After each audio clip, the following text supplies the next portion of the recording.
નમસ્કાર વિદ્યાર્થી મિત્રો, હું દિવ્યેશ ઝીમર ધોરણ 9ના વિજ્ઞાન અને ટેકનોલોજીના વિષયમાં આપ સર્વ વિદ્યાર્થીઓનું હાર્દિક સ્વાગત કરું છું. વિદ્યાર્થી મિત્રો, જૈવ ભૂ રાસાયણિક ચક્ર વિશે આપણે વાત કરી રહ્યા હતા અને જેની અંદર છોકરાઓ મેં લાસ્ટ 2 લેક્ચરની અંદર તમને પહેલા તો જલચક્ર વિશે સમજાવ્યું અને લાસ્ટ વિડીયોની અંદર જ આપણે નાઇટ્રોજન ચક્ર વિશે વાત કરીને આવ્યા. વિદ્યાર્થી મિત્રો, નાઇટ્રોજન ચક્ર તમને સમજમાં આવી ગઈ હશે કે નાઇટ્રોજન ચક્ર કઈ રીતે કામ કરે છે. નાઇટ્રોજનનું સ્થાપન બે રીતે થાય છે, એક રાસાયણિક રીતે અને એક જૈવ નાઇટ્રોજન સ્થાપન. એની અંદર નાઇટ્રોજનનું એમોનિફિકેશન દ્વારા એમોનિયામાં રૂપાંતર થાય છે અને ત્યારબાદ તેનું નાઇટ્રેટ અને નાઇટ્રાઇટમાં રૂપાંતર થાય છે. આ ઉપરાંત છોકરાઓ ડીનાઇટ્રિફિકેશનની પ્રક્રિયામાં નાઇટ્રેટ અને નાઇટ્રાઇટનું નાઇટ્રોજનમાં રૂપાંતર થાય છે. એટલે કે કેટલાક બેક્ટેરિયા એવા મોજૂદ હોય છે જે નાઇટ્રેટ અને નાઇટ્રાઇટનું પાછું નાઇટ્રોજનમાં રૂપાંતર કરે અને વાતાવરણમાં નાઇટ્રોજન પાછું મોકલી આપે છે. વિદ્યાર્થી મિત્રો, સ્ક્રીન ઉપર તમે બીજી એક આકૃતિ જોઈ રહ્યા છો અને આ આકૃતિ કાર્બન ચક્રની છે. વિદ્યાર્થી મિત્રો, નાઇટ્રોજન ચક્ર કરતા ખૂબ જ સહેલું કાર્બન ચક્ર છે. તમને આકૃતિ થોડી અઘરી લાગે એવી છે, પરંતુ આ આકૃતિ એટલી બધી અઘરી નથી. હવે કાર્બન ચક્રની વાત કરીએ તો એ જ પ્રમાણે જે રીતે લાસ્ટ લેક્ચરની અંદર મેં તમને પહેલા ટૂંકનોંધ સમજાવી, આકૃતિ સમજાવી અને પછી સવાલની વાત કરીશું. વિદ્યાર્થી મિત્રો, કાર્બન ચક્ર શું છે? આપણને ખબર છે કે આ પૃથ્વી ઉપર કાર્બન એ આપણને વિવિધ સ્વરૂપોની અંદર મળી આવે છે. જેમ કે હીરો છે, હીરો, આ હીરાની અંદર પણ શું રહેલું હોય છે? કાર્બન. ગ્રેફાઇટ માં પણ મૂળભૂત સ્વરૂપમાં શું હોય છે? કાર્બન હોય છે. આપણે પેન્સિલ લખવાની જે અણી છે ને, એ અણીમાં ગ્રેફાઇટ આવે અને ગ્રેફાઇટમાં મૂળભૂત રીતે તો મૂળ તત્વ હોય તો એ શું છે? કાર્બન. એ જ રીતે ડાયમંડની અંદર પણ કાર્બન છે. એને જ્યારે ઘસવામાં આવે ને ત્યારે આવો ચમચકિત તે હીરા જેવો બને. આગળ વાતાવરણની અંદર કાર્બન ડાયોક્સાઇડ સ્વરૂપે કાર્બન મોજૂદ હોય, બરાબર. જ્યારે મૃદાવરણ એટલે કે પૃથ્વી ઉપર, જમીન ઉપર તે કાર્બોનેટ અને બાયકાર્બોનેટ સ્વરૂપે કાર્બન મળી આવે. વિદ્યાર્થી મિત્રો, આપણા સજીવોની અંદર, મનુષ્યની અંદર કાર્બન આધારિત અણુઓ જેવા કે કાર્બોદિત, પ્રોટીન, ચરબી, ન્યુક્લિક એસિડ અને વિટામિન છે. આની અંદર શું રહેલું છે? કાર્બન રહેલું છે. કાર્બોદિત, ગ્લુકોઝ જેને આપણે કહીએ, બ્રેડ, ઘઉં, રોટલી, આ ખાવાથી આપણને કાર્બોદિત મળે આપણા શરીરની અંદર. પછી પ્રોટીન, ચરબી, ન્યુક્લિક એસિડ, એના મૂળમાં તો શું રહેલું છે? કાર્બન. આ ઉપરાંત વિદ્યાર્થી મિત્રો, વિવિધ પ્રાણીઓ એટલે કે મનુષ્ય અને કોઈ પણ પ્રકારના પ્રાણીઓ, જંગલમાં વસવાટ કરતા પ્રાણીઓના જે કંકાલ હોય છે, કંકાલ મીન્સ હાડકાઓ, અંતઃકંકાલ અને બાહ્ય કંકાલ, એ પણ કાર્બોનેટના ક્ષારોના બનેલા હોય છે. હવે વિદ્યાર્થી મિત્રો, આપણે વાતાવરણમાં CO2 ઉમેરીએ પણ છે અને વાતાવરણના CO2 નો ઉપયોગ પણ કરીએ છીએ. હવે આપણે એટલે કે મનુષ્ય એ વાતાવરણના CO2 નો કોઈ પણ દિવસ ઉપયોગ કરતા નથી. જો આકૃતિની અંદર વાતાવરણમાંના CO2 નો ઉપયોગ, આ વાળી સાયકલની હું વાત કરું છું, વાતાવરણમાંના CO2 નો ઉપયોગ કોણ કરે છે? તો કાર્બનિક સંયોજનો એટલે કે વનસ્પતિ જ કરે છે. આ જે વનસ્પતિ છે એ વાતાવરણના કાર્બન ડાયોક્સાઇડનો ઉપયોગ કરે છે. ક્યારે? જ્યારે એ સૂર્યપ્રકાશની હાજરીમાં પ્રકાશ સંશ્લેષણની ક્રિયા દ્વારા એના ક્લોરોફિલ ધરાવતા જે એના તત્વો હોય, રંજક દ્રવ્ય હોય, એનું તે ગ્લુકોઝમાં રૂપાંતર કરે છે. બરાબર. વનસ્પતિ જ્યારે પોતાનો ખોરાક જાતે બનાવવાની પ્રક્રિયા કરે છે, બરાબર છે, પોતાના ખોરાકને જાતે બનાવવાની પ્રક્રિયા દરમિયાન એ કોનો ઉપયોગ કરે છે? વાતાવરણમાંના CO2 નો ઉપયોગ કરે છે. મીન્સ અહીંયા આપણી આ જે પહેલી એક સાયકલ છે, આ વાળી આ સાયકલ તમે જોઈ લો, પૂરી થઈ ગઈ. બરાબર. એ વાતાવરણમાંના CO2 નો ઉપયોગ કરે છે. હવે આ CO2 નો ઉમેરો કઈ રીતે થાય છે? તો CO2 નો ઉમેરો તો ઘણી બધી વસ્તુઓમાં થાય. જેમ કે આપણે સજીવો, તો આમાંથી જો આ સાયકલ નીકળી, સજીવોની વાત કરી, આ સજીવો શું કરશે? બરાબર. તો શ્વસન અને વિઘટનની પ્રક્રિયા કરશે. એટલે કે આ વાળી સાયકલ, આપણે જ્યારે શ્વાસ લઈએ છીએ ત્યારે ઉચ્છ્વાસમાં આપણે કયો વાયુ બહાર કાઢીએ છીએ? Carbon dioxide. બરાબર છે. આપણા જીવન સજીવોની અંદર ઉર્જા મેળવવાની પ્રક્રિયામાં આપણે ગ્લુકોઝનો ઉપયોગ કરીએ છીએ.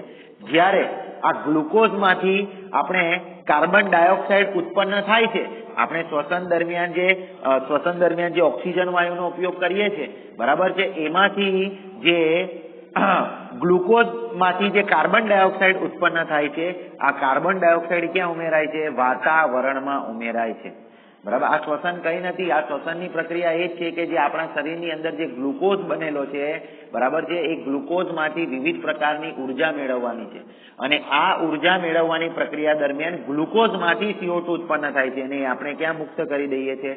હવામાં મુક્ત કરી દઈએ છીએ. તો CO2 આ અહીંયા બીજી એક સાયકલ ઉત્પન્ન થઈ પટી ગઈ.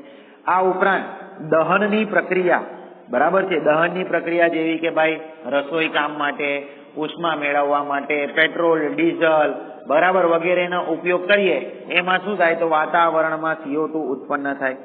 આ ઉપરાંત આ એક સાયકલ છે, છેલ્લી સાયકલની હું વાત કરું છું, આ વાળી, કે પાણીની અંદર પણ કાર્બોનેટ રહેલો હોય છે. તેના સ્વરૂપે? ચૂનાના પથ્થર સ્વરૂપે. તેના સ્વરૂપે હોય છે છોકરાઓ? ચૂનાના પથ્થર સ્વરૂપે.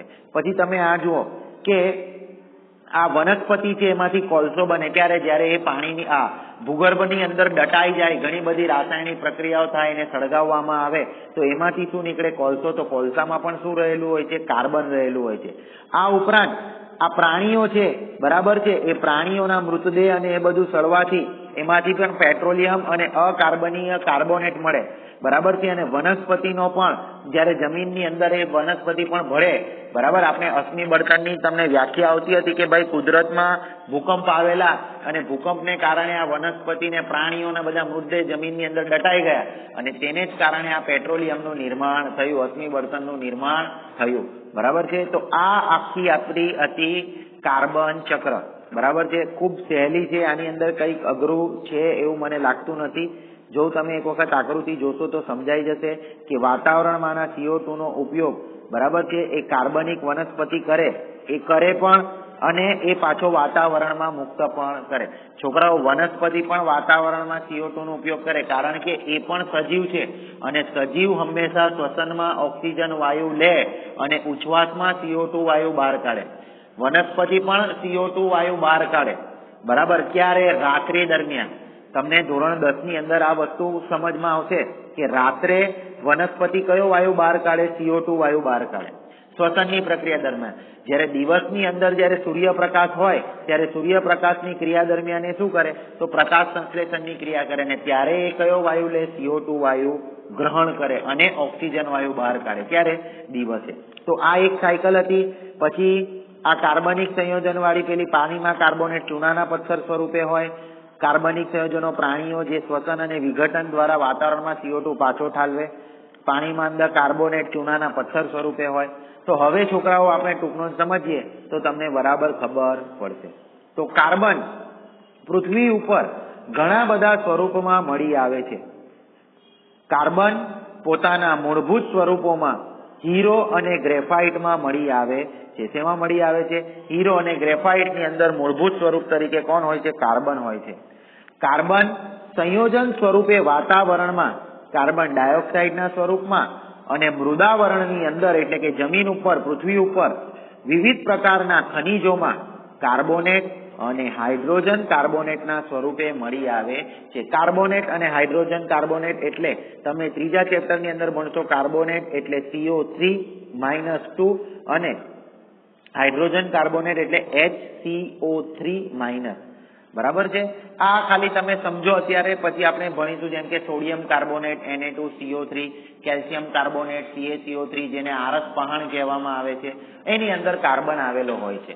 તો પૃથ્વી ઉપર તે કાર્બોનેટ અને હાઇડ્રોજન કાર્બોનેટના સ્વરૂપમાં મળી આવે છે.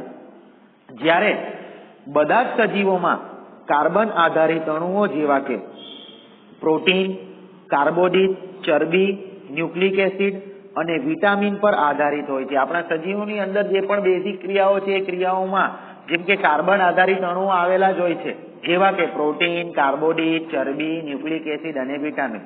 આ ઉપરાંત બધા જ પ્રાણીઓમાં બાહ્ય અને અંતઃકંકાલ પણ કાર્બોનેટ ક્ષારોથી જ બનતા હોય છે. કયા કંકાલ? બાહ્ય કંકાલ અને અંતઃકંકાલ એ તેનાથી બનેલા હોય છે? કાર્બોદિત ક્ષારોથી જ બનેલા હોય છે.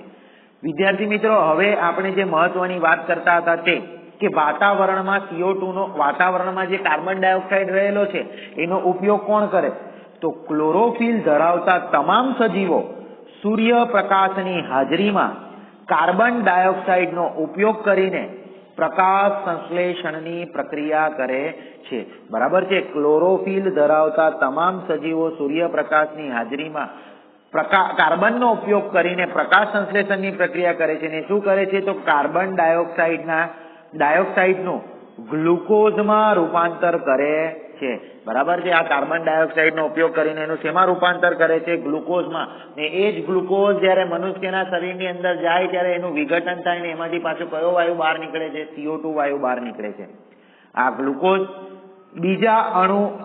આ ગ્લુકોઝના અણુ બીજા પદાર્થોમાં રૂપાંતર પામે છે અથવા તો અન્ય સજીવોમાં મહત્વના અણુઓનું સંશ્લેષણ કરવા માટે ઉર્જા આપે છે. તે તમને આ સાયકલ દ્વારા ખબર પડશે. જો અહીંયાથી જે આ તીર નિશાની બતાવેલી છે ને એ બરાબર છે, આ નિશાની, કે વનસ્પતિ જે ગ્લુકોઝનું ઉત્પાદન કરે છે એ ગ્લુકોઝ અન્ય સજીવો એનો ઉપયોગ કરે છે. જો અહીંયા લખ્યું છે કે આ અણુ બીજા પદાર્થોમાં રૂપાંતર પામે છે અને તે અન્ય સજીવોમાં મહત્વના અણુઓનું સંશ્લેષણ કરવા માટે ઉર્જા આપે છે.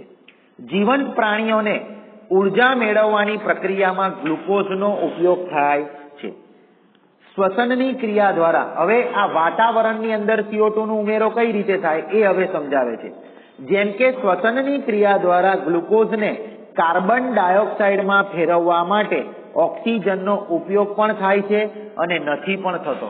અને બે પ્રકારની પ્રક્રિયા કહેવાય, એક જારક શ્વસન અને એક અજારક શ્વસન. તમે ધોરણ 7 ની અંદર ભણીને આવ્યા. જારક શ્વસન કોને કહેવાય, અજારક શ્વસન કોને કહેવાય. ધોરણ 10 ની અંદર આ ટૂંકનું પાછું આવશે. જ્યારે ઓક્સિજનની હાજરીમાં ઉપયોગ થાય, બરાબર, એને જારક કહેવાય અને ઓક્સિજનની ગેરહાજરીમાં અજારક કહેવાય. આ કાર્બન ડાયોક્સાઇડ વાતાવરણમાં પાછો ભળી જાય છે, એટલે કે ગ્લુકોઝનું જે વિઘટન થાય છે એને કારણે જે કાર્બન ડાયોક્સાઇડ ઉત્પન્ન થાય છે એ સજીવોમાં ઉત્પન્ન થતો કાર્બન ડાયોક્સાઇડ વાતાવરણમાં ચાલ્યો જાય છે. અન્ય એક પ્રક્રિયા એ છે કે જે વાતાવરણમાં કાર્બન ડાયોક્સાઇડ ઉમેરે છે અને તે કઈ પ્રક્રિયા છે? દહન પ્રક્રિયા. જેમ કે દહન પ્રક્રિયામાં બળતણનો ઉપયોગ રસોઈ માટે, ગરમી મેળવવા, પરિવહન માટે અને ઉદ્યોગોમાં થાય છે. જ્યારથી ઔદ્યોગિક ક્રાંતિ થઈ છે અને માનવે મોટા પાયે અગ્નિ બળતણને સળગાવવાની શરૂઆત કરી છે, ત્યારથી વાતાવરણમાં કાર્બન ડાયોક્સાઇડની ટકાવારી બમણા પ્રમાણમાં વધી ગઈ છે, જેને કારણે જ ગ્રીન હાઉસ અસર સર્જાય છે. આમ પાણીની જેમ કાર્બનનું પણ વિવિધ ભૌતિક અને જૈવિક ક્રિયાઓ દ્વારા પુનઃ ચક્રીયકરણ થાય છે. પાણીની જેમ, નાઇટ્રોજનની જેમ કાર્બનનું પણ શું થાય છે? પુનઃ ચક્રીયકરણ થાય છે. તો વિદ્યાર્થી મિત્રો, આ સવાલનો જવાબ હતો આપણો કાર્બન ચક્ર. આ પણ મોસ્ટ આઈએમપી સવાલ છે, પરીક્ષામાં પૂછી શકાય એવો, અતિ મહત્વનો, 4 ગુણની અંદર પૂછી શકાય. તો દરેક વિદ્યાર્થીએ તૈયાર કરી જ નાખવો આ સવાલ. તો વિદ્યાર્થી મિત્રો, આજના વિડીયોની અંદર બસ આટલું જ. નેક્સ્ટ વિડીયોની અંદર આપણે ગ્રીન હાઉસ અસર અને ઓક્સિજન ચક્રની વાત કરીશું. ખૂબ જ નાની બંને ટૂંકનોંધો છે, બરાબર. અને આના પછી આપણો પાઠ અહીંયાથી પૂરો થઈ જશે અને પછી આપણે નવા પાઠની શરૂઆત કરીશું. વિદ્યાર્થી મિત્રો, હું આશા રાખું છું આ વિડીયો તમને ગમ્યો હશે. કાર્બન ચક્રને મોઢે કરી નાખજો, પરીક્ષામાં પૂછાવા લાયક છે. વિડીયો ગમ્યો હોય તેને લાઈક કરો, શેર કરો, સબસ્ક્રાઇબ કરો અને જોતા રહો 3 ક્લાસીસની ચેનલને. Thank you. જય હિન્દ. વંદે માતરમ.